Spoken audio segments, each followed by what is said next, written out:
देख मेरे भाई, आपका वीज़ा ख़त्म हो गया। वो जो आदमी आप काम करते हो इसका पास, उसका ज़िम्मेदारी है आपका वीज़ा रिन्यू करने के लिए। आँख फाड़ के आप ये खुद देखें, खलीज टाइम्स का रिपोर्ट है, ये हमारी न्यूज़ नहीं है, आपकी न्यूज़ नहीं है। इसलिए मैं प्रूफ के तौर पे लेकर आया, ताकि आप भी अगर पढ़े लिखे हो तो इसे आप पढ़ सकते हो। इस अपडेट के ऊपर प्रॉपर डिटेल में आपको बात करने वाला हूँ। बहुत इंपॉर्टेंट खबर आपके साथ शेयर करने वाला हूँ। आप यूएई के किसी भी स्टेट में काम कर रहे हो, आप अजमान में हो, रास अल खैमा, फुजेरा, अबू धाबी, उमल कुंज, कहीं पर भी काम कर रहे हो, तो सारे लोगों पर ये नियम लागू होता है। बहुत इंपॉर्टेंट अपडेट आपके साथ शेयर करने वाला हूँ। उससे पहले शॉर्ट वीडियो जो शेख साहब ने लोगों को गाइड किया है, लोगों को बताया है, क्योंकि बहुत सारे लोग कंफ्यूज रहते हैं और सोचते हैं कि मान लिया आपका जो यूएई के अंदर पहले क्या होता था कि 3 साल का वीज़ा लगता था, यानी वर्क वीज़ा जो है, एम्प्लॉयमेंट वीज़ा 3 साल का लगता था। बाद में इसे घटाकर 2 साल कर दिया गया। अभी जो वर्क वीज़ा लगता है 2 साल का लगता है। तो जब आपका वीज़ा एक्सपायर हो जाता है तो आप सोचते हो कि ऐसा ना कि हमारे ऊपर जो है जुर्माना लगना स्टार्ट हो जाता है, क्योंकि ये क्लियरली बताया गया कि यूएई के अंदर कोई भी ओवर स्टे हो जाता है तो उसको पहले दिन 100 दरम जुर्माना लगेगा। उसके बाद जितने दिन ओवर स्टे में रहोगे 50-50 दरम आपको उतने दिन तक का जुर्माना देना पड़ेगा। और ये जब तक नहीं जुर्माना दोगे तब तक आप अपने कंट्री वापस जा भी नहीं सकते हो, क्योंकि एयरपोर्ट पर जैसे ही जाओगे, पासपोर्ट स्कैन करोगे, फिर वहाँ पे अलार्म बजेगा, पुलिस आएगी, देखेगी कि इस पर क्या है, तो पता चलेगा कि आपके ऊपर इतना 1000 दरहम फ़ाइन है। तो इतना 1000 दरहम दोगे तभी आप अपने कंट्री वापस जा सकते हो। तो इसमें बताया गया है, लेकिन ज़्यादातर ये जो जुर्माने हैं वो विजिट वीज़ा वाले लोग के लिए आते हैं। जो वर्क वीज़ा का जो जुर्माना है, क्योंकि बहुत सारे लोग कंफ्यूज रहते हैं और सोचते हैं कि हमारी कंपनी हमें वीज़ा नहीं लगा रही है, शायद हमारे ऊपर जुर्माना आ जाएगा।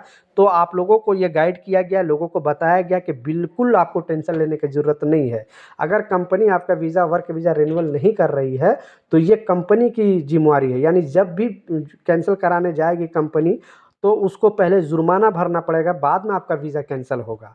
तो आप ये ना सोचें कि हाँ, जब आप मेरा वीज़ा एक्सपायर हो गया है और हमारी कंपनी अभी तक वीज़ा रिन्यूअल नहीं की है तो कंपनी के ऊपर जुर्माना आएगा, आपके ऊपर जुर्माना नहीं आएगा। हाँ, 2-2.5 महीना, 3 महीना अगर हो जाता है तो आपका एक रिस्पॉन्सिबिलिटी बनता है कि आप मोहरे में 80084 पे कॉल करके शिकायत दर्ज करा सकते हैं कि हाँ, हमारा वीज़ा अभी तक कंपनी रिन्यूअल नहीं किया है, हमारी तरफ से कोई प्रॉब्लम नहीं है। तो आपको कुछ भी मुश्किल नहीं होगा। लेकिन 1 महीना या फिर 1.5 महीना अगर इस तरह से लेट है तो आपको टेंशन लेने की ज़रूरत नहीं है। और कंपनी बोल रही, शायद कभी-कभी कंपनी के पास पैसे भी नहीं होता है, सोचता है ओके हम जुर्माना भर के फिर मैं अपना वीज़ा रिन्यूअल करेगा। तो बहुत सारे लोग कन्फ्यूज़ थे और मुझे सवाल करके पूछ रहे थे कि हमारी कंपनी जल्दी वीज़ा रिन्यूअल नहीं करती है। तो बिल्कुल टेंशन लेने की ज़रूरत नहीं है।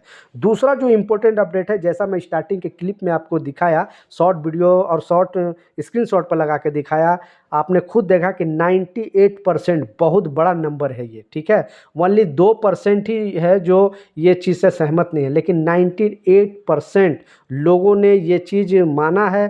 क्योंकि और सबसे बड़ा जो रीज़न जो माना है वो कम सैलरी के वजह से। नो डाउट एक भी आदमी जो यूएई के अंदर है जो मेरी बात से सहमत नहीं होंगे कि यूएई के अंदर कम सैलरी से बहुत सारे लोग परेशान हैं।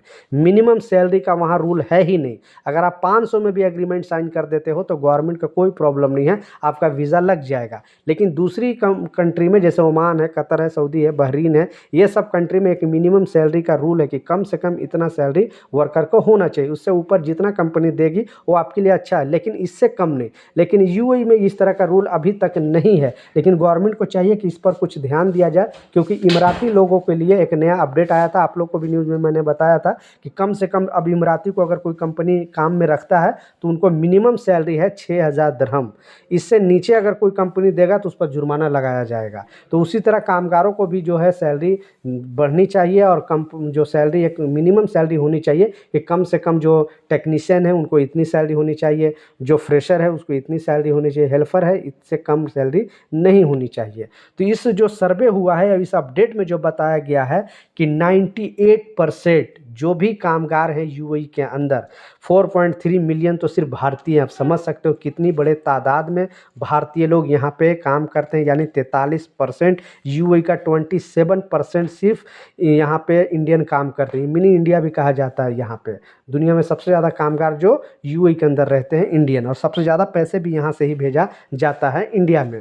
तो इसमें बताया गया है कि 98% लोग चाहते हैं कि हम कंपनी चेंज करें। और कारण जो सुनो सुनोगे तो आप भी बोलोगे कि हाँ 100% सहमत होगी इस बात से।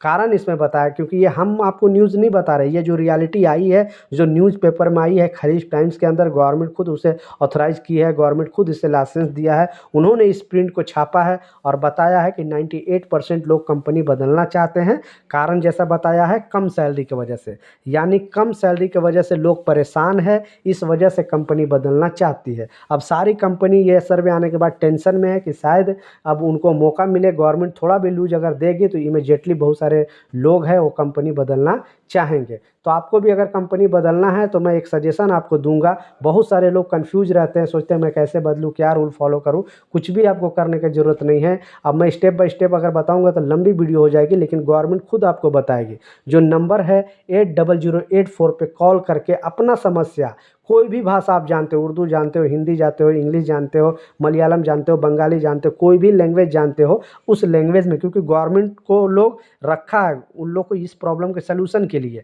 तो आप ये नंबर पे कॉल करके पूछ सकते हो कि हमें कंपनी बदलना, हमें इतना दिन हो गया, सारा डिटेल उन लोग खुद पूछेंगे आपसे और फिर आपको सजेस्ट करेंगे। क्योंकि गवर्नमेंट के लोग वो लोग हैं, आपको सजेस्ट करोगे तो आप फंसोगे नहीं। इसलिए वहाँ पे अब बहुत सारे लोग बोलते हैं एक बार में नंबर नहीं लगता है, तो बिजी रहता है, 2 बार 3 बार ट्राई करो, नंबर लग जाएगा तो आप ज़रूर अपना समस्या बता सकते हैं।